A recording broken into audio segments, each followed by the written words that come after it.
Welcome to Commanders Daily, everybody. Your one-stop shop for everything going on with the Burgundy and Gold. I'm Bob Matthews. Don't forget, hit that like and subscribe button so you don't miss a day of it. All right, let's get to it.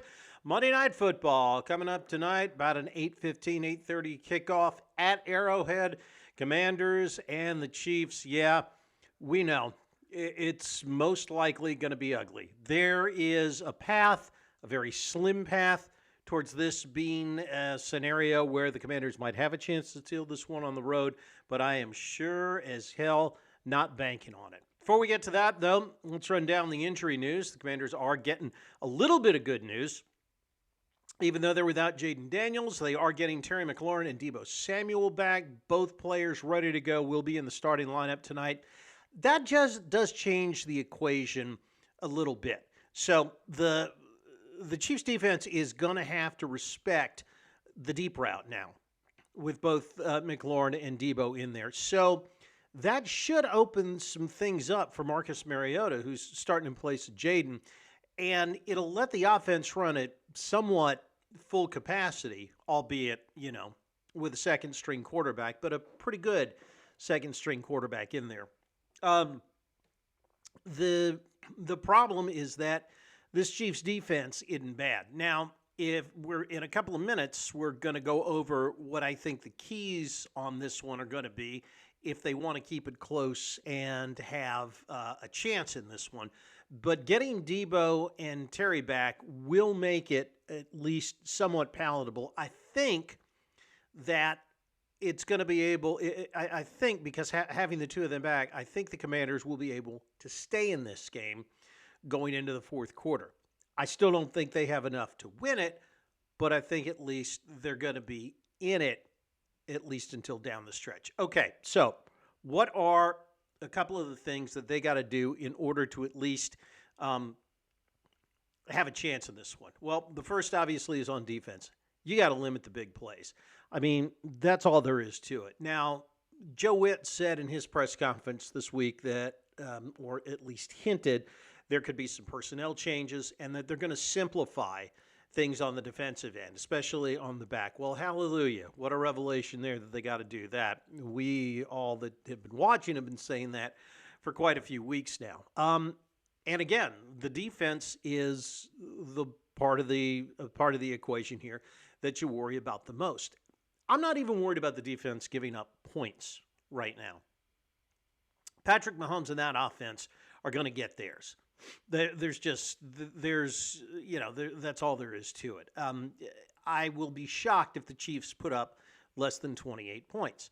That's not the problem. The problem is not letting them do it with 50 and 60 and 70-yard plays.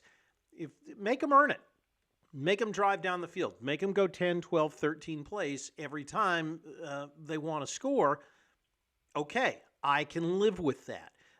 It limits the amount of possessions they have. And like I said, I'm really, even without Jaden in the lineup, I'm not concerned with this team racking up yardage and scoring points. I think even with Marcus Mariota in there, they can probably put 24 points on the board. Now, in all likelihood, again, the way this defense has been playing, that's not going to be enough. But if you can limit the chunk plays, don't let Kansas City score quickly. Don't let them score before the end of the half. Don't let them cash in on that 2-for-1 thing that every team invariably gets an opportunity at. Then at least you can go into the fourth quarter at a one-score game. And in a one-score game, anything can happen. The second thing I think they have got to do, and our good friend Chris Russell at the Team 980 would love this, run that damn ball. Again, a strong running game will keep this thing from getting out of hand. Commanders are very good at running the football, and the Chiefs, if they have a weakness on defense, it's probably their run defense. So hand the ball to Bill Krosky-Merritt. Give him the ball. Give Chris Rodriguez the ball. Give Jeremy McNichols the ball. Hell, if you want to line up in the wishbone, I'm fine with it. Ground and pound till you make no sound. That's the bottom line there. You do not want to get into a track meet with the Chiefs receivers, with Mahomes, with Kelsey, with all of that offensive firepower that Kansas City has. I mean, as it is, Andy Reid is a master at in-game, at in-game maneuverability and in-game adjustments. So keep the ball out of the offensive hands, out of the Chiefs' offense's hands. That's the best way to go ahead and limit the amount of points that they're going to score. A lot easier said than done. Again, without Jaden in there, without that, the game-breaking ability that he's got, it's going to be really hard. But with any luck, if they can follow those two simple rules, maybe they will have a chance to keep this one close. But with all of the confusion we have seen, especially on defense, in the defensive backfield, that's a tall order. I'll be interested to see what happens defensively with the scheme, with what Joe Witt says about changing things up a little. Is there going to be a little more blitzing? Going to be a little less, talking on the back end, those kind of things. I'm hoping that that's what we see. Again, I think if they can simplify things in the defensive backfield, I think it's going to make that defense a lot more competitive. All right.